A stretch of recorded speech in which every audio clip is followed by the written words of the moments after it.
already talked about introduction to technical writing. We have defined it, we have compared it and contrasted it with other types as well. We talked about how it is different from essay writing, how it is different from academic writing, and how technical writing requires you to be simple. Now let's talk about writing process, which I believe I might have already discussed with you, but you need to I need to memorize it to you or make you remember or recall it.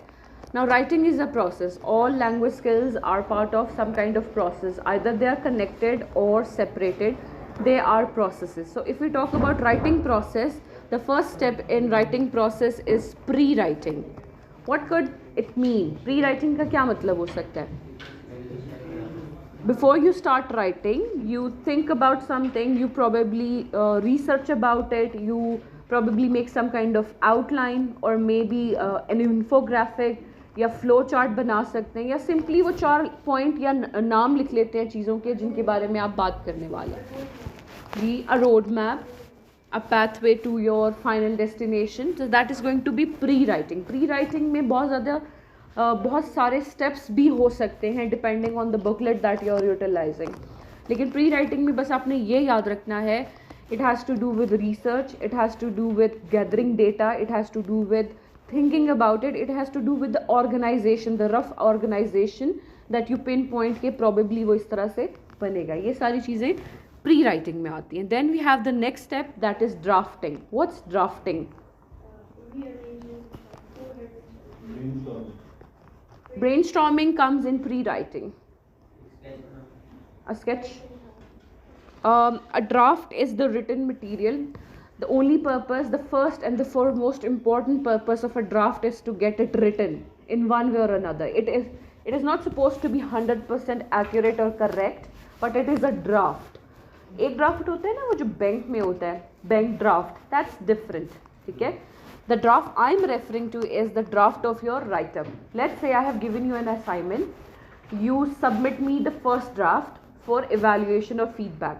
I give you feedback, you go back home, you revise it according to the feedback that you have received, and then you improve it and you submit the second draft. Draft is the stage in which you are supposed to write. आपका मकसद क्या है कि उसको लिख लेना है. ठीक है. That's drafting. One of the experiences I would like to share with you that there were some students in the paper, instead of writing drafting, they wrote rafting. Rafting is something else. You know what's rafting? Boat पे जो वो करते हैं, नहीं पता आपको, rafting कहते होंगे या राफ्टिंग कहते होंगे. तो ड्राफ्टिंग और राफ्टिंग में ज़मीन आसमान का फ़र्क है. Remember that. We are talking about the write up, not the boat or the crazy water out there. We are talking about the write up. So drafting is the step where you write it down, you finally write it down. जैसे कभी कभार आप कहते हैं कि ma'am ये थोड़ा सा इतना नीट नहीं है, लेट मी नीट इट. सो जो आप जो नीट करने जा रहे होते हैं, आपके पास जो मटेरियल होता है वो आपका ड्राफ्ट होता है जिसे आप दोबारा से रिप्रोड्यूस करने जा रहे होते हैं. Then you have revising and editing. These two steps are very much interconnected. They have something to do with each other. Can you identify what could revising or editing mean? क्या meaning हो सकता है इन दोनों का? Revise में क्या करेंगे? Let's talk about revise first. Mistake ना हो, एरर ना हो. और फिर एडिटिंग में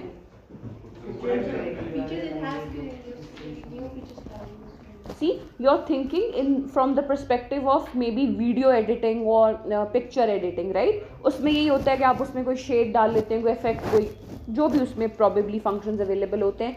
When we talk about write-up, revision has to do with making it correct and editing has to do with making it accurate. ठीक है.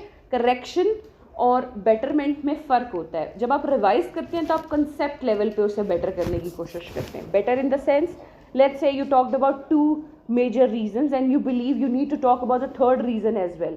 So you can always revisit. Writing is a process in which if you have, you have found yourself to be on editing stage, आप उस stage पर आके भी drafting stage पे वापस जा सकते हैं. You can add or omit things or ideas in it. Let's say you're making a brochure or a pamphlet और आपको एकदम से याद आया कि किसी एक बंदे की पिक्चर रह गई है, कोई हेडलाइन रह गई है, कोई वर्ड में मिस्टेक आ गई है.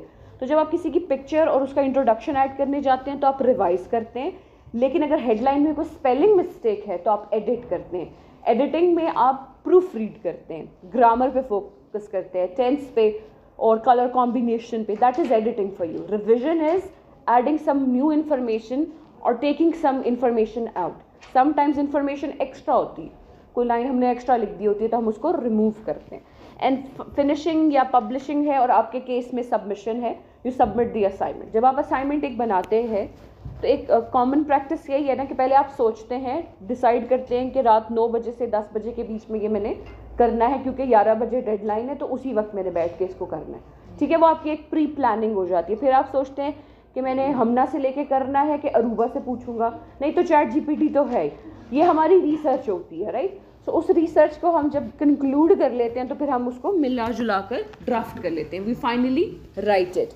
और रिविजन और एडिटिंग करते अनलाइकली है, यूजुअली स्टूडेंट्स नहीं करते, लेकिन if you are going to submit an official document to somebody, you will have to revise and edit it at all the stages. Sometimes submission के बाद भी you have to edit and revise it. For example, thesis आप समझते होंगे, what is a thesis? Once the thesis is submitted to the department or the higher authorities, it is evaluated and it comes back. Then the scholar or the person whose thesis it is, they are supposed to revise and edit it and resubmit it. तो इस तरह भी होता है। इसी तरह research articles आपने कभी पढ़े होंगे, वो भी समटाइम्स किसी ने पब्लिश करवा दिए, 6 साल गुजर गए पब्लिश हुए हुए, but now they want to make some kind of changes, maybe they have written something wrong और maybe they have found some error in it, they can still retract it and amend it. So writing is a long process, it does not end कि यहाँ से शुरू हुआ और वहाँ ख़त्म हो गया।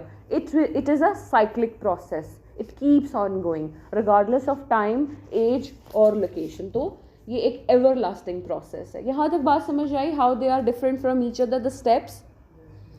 टेक्निकल राइटिंग में राइटिंग प्रोसेस इसलिए इम्पॉर्टेंट है कि टेक्निकल राइटिंग प्रोसेस भी होता है ना। If we talk about technical writing process, so when we write descriptions technically, they are going to be a little different from the descriptions that we write about our favorite person or somebody's face or a situation. एक होता है descriptive writing, I am going to describe this class, it has 4 fans and 6 tube lights and there are multiple curtains and etc. Now this is a description of the physical form of the class. This is not technical description. Technical descriptions requires you to go through the same steps, but you will be using certain terminology and certain kind of language. वो कैसी language होगी? जो academic language जैसी हो सकती है, लेकिन it has to be more simplified than that. आप कोई भी चीज़ यूज़ करते हैं which could be a problem for the layman's understanding, you have to explain it. जैसे अभी आपको मैं एक असाइनमेंट असाइन करूँगी, उसमें आपने जो ब्रोशर्स बनाने होंगे वो आप अपनी फील्ड से कुछ भी पिक करके उस पर बनाएंगे।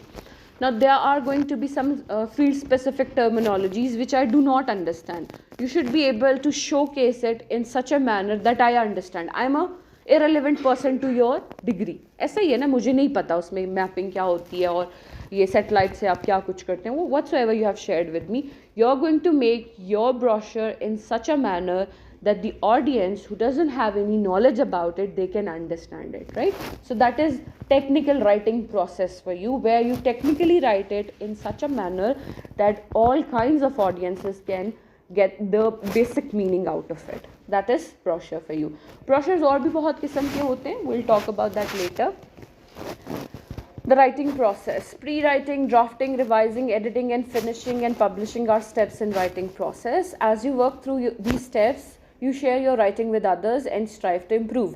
Sometimes, जैसे मैंने आपको बताया कि thesis में आप revision और editing के लिए you will rely on the external forces. They are going to do it for you, and sometimes you have to do it at your own. For example, sit-in exam है और आपने अपना paper कर लिया, अब आपको उसको रिवाइज करना है, आप उसको एडिट करेंगे, कहीं पे कोई डेफिनेट और इनडेफिनेट आर्टिकल लगाना भूल गए, कहीं कॉमा भूल गए, कहीं फुल स्टॉप भूल गए, कहीं पे किसी वर्ड के स्पेलिंग गलत कर दिए, तो वो रिविजन एंड जो एडिटिंग है वो आप भी कर सकते हैं अपने ही राइटअप में, अपने ही अटेम्प्ट में, अपनी असाइनमेंट्स में भी कर सकते हैं, ठीक है। Now read these and tell me if you understand. और ये वही पॉइंट्स लिखे हुए कि क्या क्या है। For example pre writing, Use pre-writing strategies such as reading, making lists or drawing pictures to gather information. If you remember, I told you pre-writing में सबसे पहला क्या है, gathering information or researching about it. Let's say I give you a topic that you have to write on different kinds of computers. Some of you already might have some knowledge about it. Some of you may not have such kind of information. Then you will have to read about it. ये किस किस्म के होते हैं और क्या types हो सकती हैं, तो आप जब रिसर्च करोगे वो प्री राइटिंग में आएगी. Think about the best way to organize your thoughts. Like I told you, you can set a time period that I'm going to do this assignment in this time.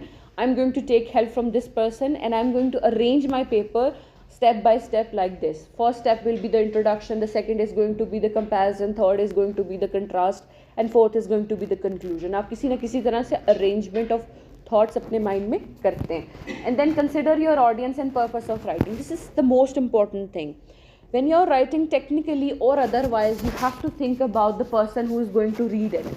अगर आप एक general audience के लिए लिख रहे हैं तो वो एक पैरामीटर सेट करना काफ़ी मुश्किल हो जाएगा, बिकॉज जनरल ऑडियंस में बहुत सारे किस्म के लोग हो सकते हैं. लेकिन अगर आप किसी स्पेसिफिक कोर्स के लिए असाइनमेंट लिख रहे हैं, let's suppose, and you know your teacher is very strict and they look into all the perks that you mention, all the steps that you do very carefully, you will be a little more careful, you will try not to make mistakes. और अगर आपको पता है कि एक teacher सिर्फ collect करता है और उनको फर्क नहीं पड़ता है कि वो लिखा है कि नहीं, बस पहुंच जानी चाहिए और वो मार्क्स दे देते हैं, तो आपकी preparation for both types of submission will be different. Are you getting my point?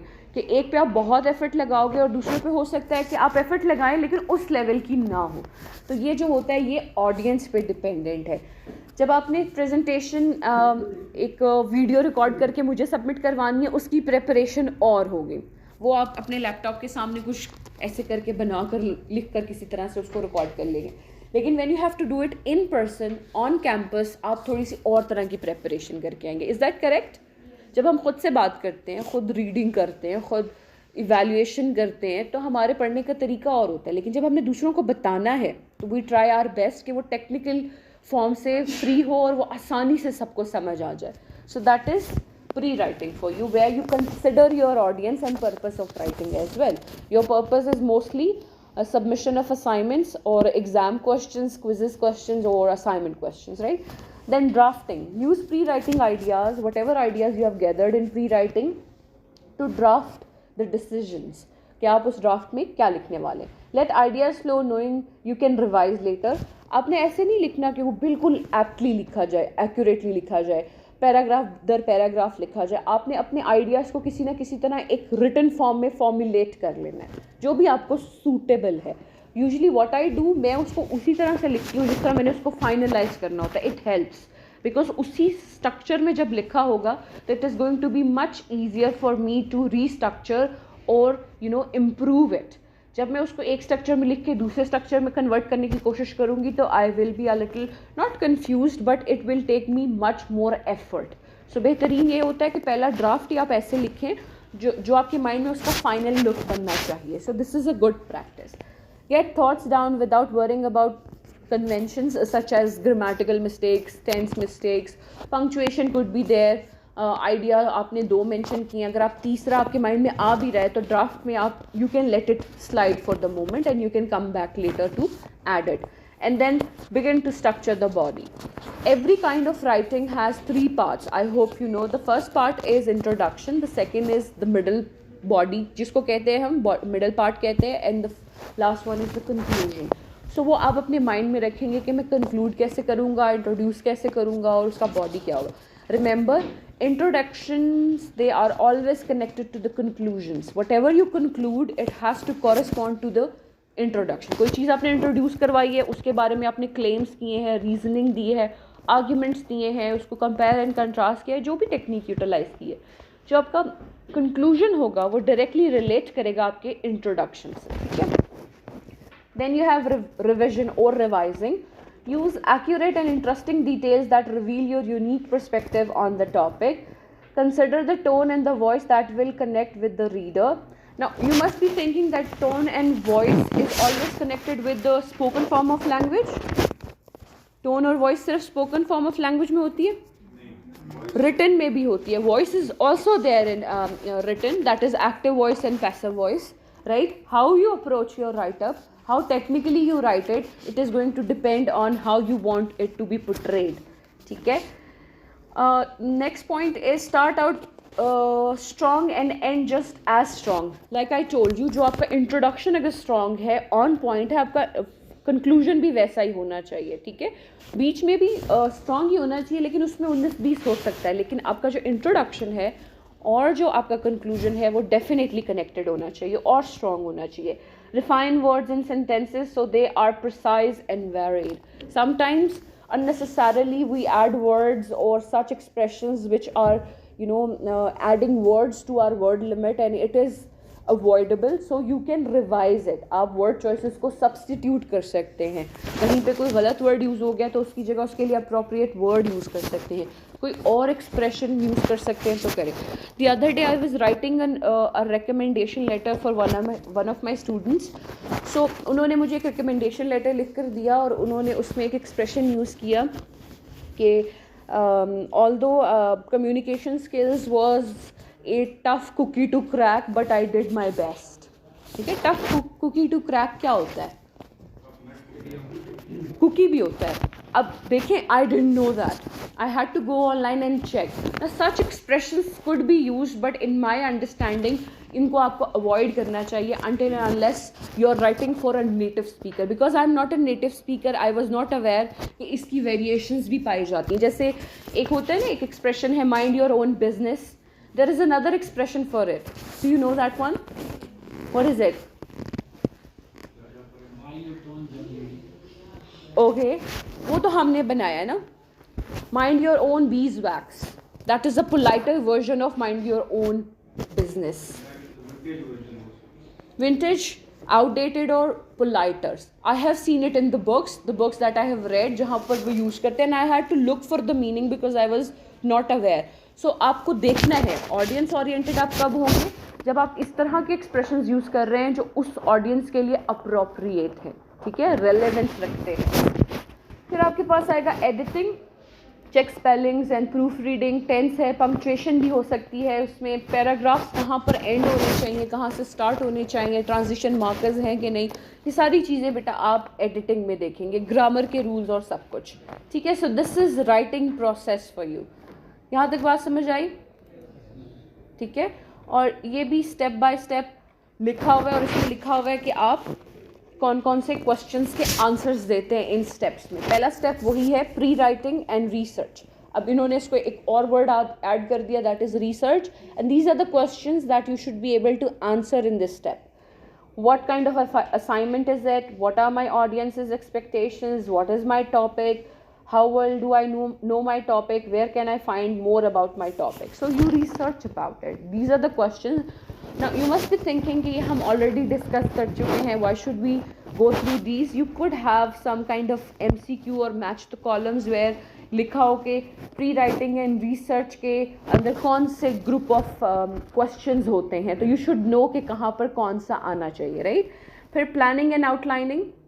अब देखिए यहाँ स्टेप 2 में एक एक्स्ट्रा स्टेप है, प्लानिंग एंड आउटलाइनिंग, ड्राफ्टिंग से पहले. ठीक है. पहले हैंड आउट में वो प्री राइटिंग में ही सब कुछ आ जाएगा, यहाँ पर आपके पास सेपरेटेड है. सेपरेटेड इसलिए ताकि आपको पता चले कि प्लानिंग एंड आउटलाइनिंग और फ्लो चार्ट्स बनाना और इन्फोग्राफिक्स बनाना, ये सब एक ही तरह की टेक्निक्स हैं. Do I have a clear realisation of thesis statement? It is can I intuitively list topics that my paper will have to address? Have I done enough research on these topics? So ये outlining भी pre-writing का हिस्सा है. अब देखिए sometimes you find a lot of information about a certain topic online. You cannot conquer or understand all the steps. आपको सब समझ नहीं आएगा. You will have to delimit somewhere. That is technicality for you. Where you delimit that I am going to focus on these. That is going to be your planning part of the write-up. Then you have drafting. That is get it written. Important considerations is, are you sure really has enough been written, or I need to add more, maybe too much is written and I need to take something out. That is drafting for you. Then revision, make it better and get it right. Revision और editing में वही difference है. इनके questions पढ़ें और बताएं अगर आपको कोई clarification चाहिए तो.